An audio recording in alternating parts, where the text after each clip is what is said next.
بعض لوگوں کا طریقہ ہے آیات سنے سن مشرک دی بخشش کوئی نہیں قرآن ہی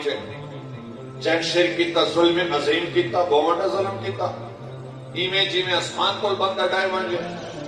پنجویں منزل بنگلہ ہوئے تو ڈائے مانجے تو ترٹ ویسن ہاتھ پیر عرشہ تے آسمان کو ڈائے مانجے تو دی کوئی ککی نہ لفظی اتنا ایویں وہ دی ہلاکت یقین ہے جے شرک کیتا وہ ہلاک دی گیا کل بدعت ضلالت ہر بدعت گمراہی ہے وکل ضلالت فی النار ہر گمراہی جہنم دی ہے یعنی جہنم تک پہنچا دیں دے بدعتی گمراہ ہوندا ہے جہنمی ہوندا ہے بدعتی دا توبہ قبول نہیں بدعتی دے فرض واجب نفلیں قبول نہیں اے آیات اور احادیث سنا کے بعد فٹ کریں دے نا اہل سنت دی ہوتے میں تو آپ کو سمجھاونا ہے کہ انہیں ایک گلاس ہے تے میں ان کو پیواں تے مفتی صاحب آ کے این دی ہوتے حد لگنی چالی پوڑی کو مارو کیوں کیونکہ جڑا بندہ شراب پیوے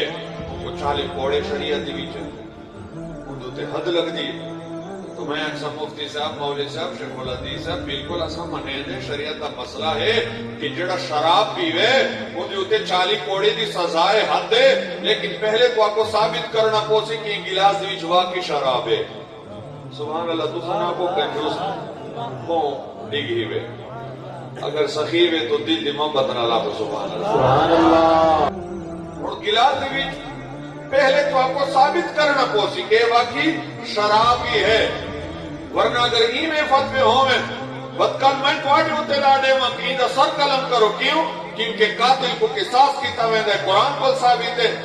قصاص ہی تو زندگی ہے مولوی صاحب دا سر کپو تو آپ سے مفتی صاحب میرا سر قرآن ہی چے قصاص بر حق ہے لیکن پہلے ثابت تو کرو میں کوئی قتل کی کرنا وہ تو قاتل دا قصاص ہے میں آجا وطنی میں تو آپ کو پہلے ثابت کرنا پوسی کہ ایسا کوئی شرک کی تکنے یا کوئی بدعت کی تکنے آیات مشرک دے بارے پر حق ہے بدعت دی مذمت احادیث دی پر حق ہے لیکن پھر غلط کریں گے تو اہل سنت نہ مشرک ہے نہ بدعتی ہے ایسا اہل بدعت نہیں اہل سنت ہے نبی دے سنت والے ہیں اور اساڈا عقیدہ توحید قرآن و سنت کے مطابق سبحان اللہ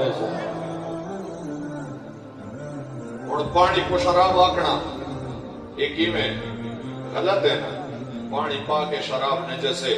پانی پیون جائز ہے شراب پیون حرام ہے انہاں دا بھی ایویں عادت ہے آیت شرک دا پڑھ سن آیت پر حق ہو سی لیکن جس شے دے اوتے فٹ کرے سن وہ شرک نہ ہو سی